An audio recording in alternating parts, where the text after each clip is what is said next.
Incident இது. So பரம்பரையாக சிவ பூஜை பண்ணிட்டு இருக்கிற ஒரு குடும்பம். பரம்பரையாக சிவ பூஜை பண்ணிட்டு இருக்கா அவள் முத்தாதையர்கள் இப்போ அவள் அப்பா பண்ணிட்டு இருக்கார். அவரோட பேர் கிருஷ்ணசாஸ்திரின்னு வச்சுப்போமே, எனக்கு பேர் ஞாபகம் இல்லை.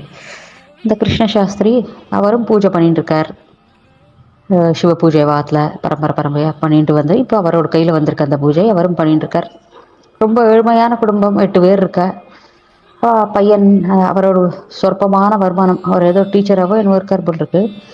அவருக்கு வர சொற்பமான வருமானம். அந்த பையன் ஏதோ சின்ன இதில் கம்பெனியில் வேலை பண்ணிட்டு இருக்கார்.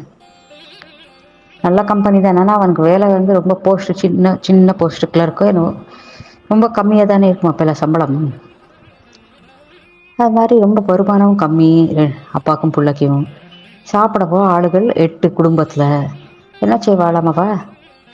பெரியவாளோட பரமபக்தா, பரம்பரையாக பெரியவா பரமபக்தா. அந்த சிவ பூஜையை பெரியவா எடுத்து கொடுத்ததுனால தான் வந்திருக்க அவளுக்கு. அப்படி இருக்கிறத அவள் என்ன செய்வா, வருமானம் ரொம்ப கம்மியாக இருக்கிறதுனால, ரொம்ப வறுமையில் வாடின்னு இருக்கிறதுனால என்ன செய்வான்னா, சாப்பிட உட்கார்றதுக்கு முன்னாடி இலை போட்டு விட்டு ஆளுக்கு ஒரு சொம்பு தண்ணி, முதல்ல தண்ணியை குடிச்சு விடுறது. அப்போ பசி அடங்கிடுமே. அதுக்கப்புறம் கொஞ்சம் கொஞ்சமாக சாப்பிட்றது. ஏதோ இது மாதிரி அவள் அந்த வறுமையை எப்படியோ மேனேஜ் பண்ணிட்டு போயிட்டு இருந்தாலும், இந்த கிருஷ்ணசாஸ்திரியோட பையன் இருக்கானே, அவருக்கு ரொம்ப வருத்தம். இவ்வளோ பெரியவா பரம பக்தாள் நம்மள். பெரியவா எங்கே இருந்தாலும் எங்கள் அப்பா ஓடி போய் பார்த்துடுவா பெரியவாளை. பெரியவா எடுத்து கொடுத்த பூஜை இது. இவ்வளோ ஸ்ரத்தையாக எங்கள் அப்பா முத்தாதர்கள் எங்கள் அப்பா வரைக்கும் அப்படி ஸ்ரத்தையாக பண்ணிட்டு இருக்கார். இருந்துன்னு நம்மளுக்கு ஒரு நல்ல காலம் வரலையே. ஏன்னா நம்ம இப்படி சாப்பாடு கூட நம்ம கஷ்டப்பட்டுருக்கோம். சரி, ஏதோ ஒன்று சாப்பாடாவது ஒரு 3 வேளை நல்லா கிடச்சா நமக்கு அத்தனை தோணாதே. என்ன இதுன்னு அவருக்கு பெரியவா பேரில் ஒரு ஆதங்கம். இந்த சிவ பூஜை இது எல்லாத்து பேர்லேயுமே ஒரு வெறுப்பு இருந்துகிட்டே வந்துட்டு இருந்தது.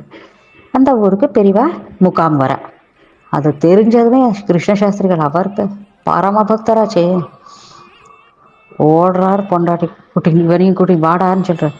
இந்த பாருங்கப்பா, நீங்கள் தரிசனம் பண்ணிக்கணும்னா போய் பண்ணிங்க, என்னெல்லாம் கூப்பிடாதுங்க. ஏண்டா அபச்சாரம் பண்ணுறாய், நம்ம குருவை நம்ம தானேடா பார்க்கறதுக்கு தரிசனம் பண்ணிக்கணும், வாடான்.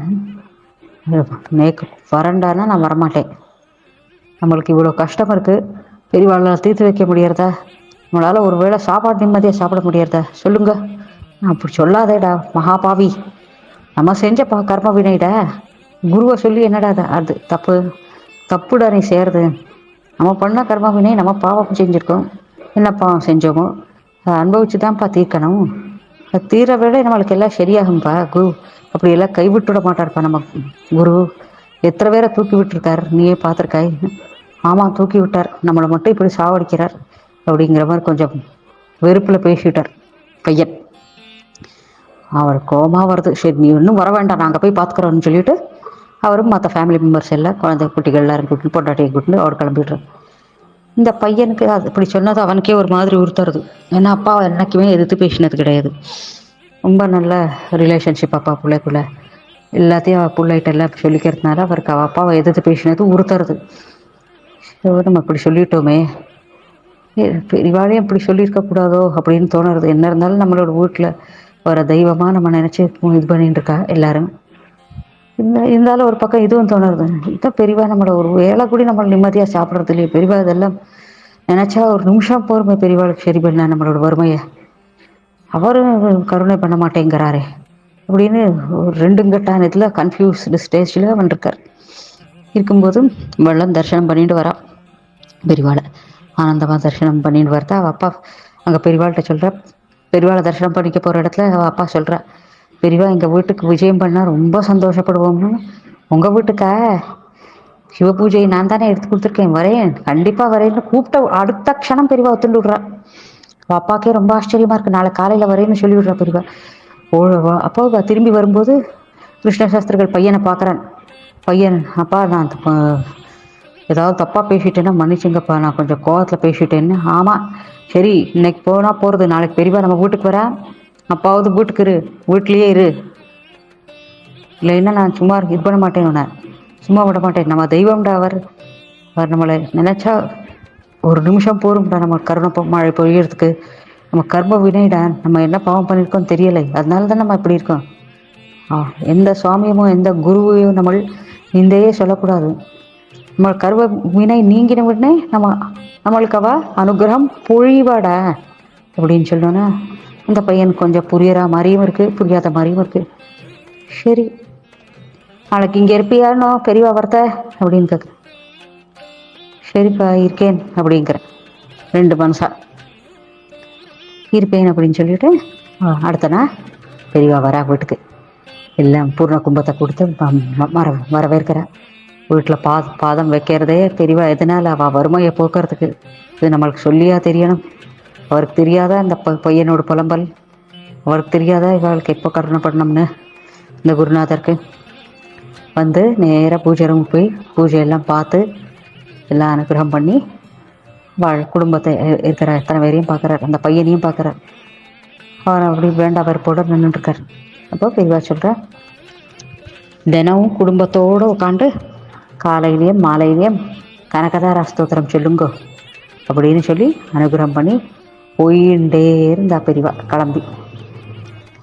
அந்த பையனுக்கு பெரியவா நம்ம இப்படி துவேஷிச்சுன்னு விட்டோமே, பெரியவா கொஞ்சம் கூடி அந்த இது எவ்வளோ கருணாமூர்த்தி, அந்த பெரியவாவை நேரில் பார்த்தா நம்மளுக்கு அவர் பேரில் துவேஷம் வருமா சொல்லுங்க அப்படின்னு நினச்சிட்டு அவர் ரொம்ப வருத்தப்படுறார். யார் கடைப்பிடிக்கிறாரோ இல்லையோ அவர் அன்னத்துலேருந்து அந்த பையன் கடைப்பிடிக்கிறான். பெரியவா சொன்ன மாதிரி கனகதார ஸ்தோத்திரம். அவன் உட்காந்த உடனே ஃபேமிலியில் அத்தனை பேரும் வந்து உட்காந்து விடுறா. காலையிலையும் மாலையிலையும் கனகதார ஸ்தோத்திரம் சொல்ல ஆரம்பிக்கிறா. கனகதார ஸ்தோத்திரம் சொன்னதுனால மட்டுமா கணக்க வருஷம் குறிச்சது அந்த வீட்டில்?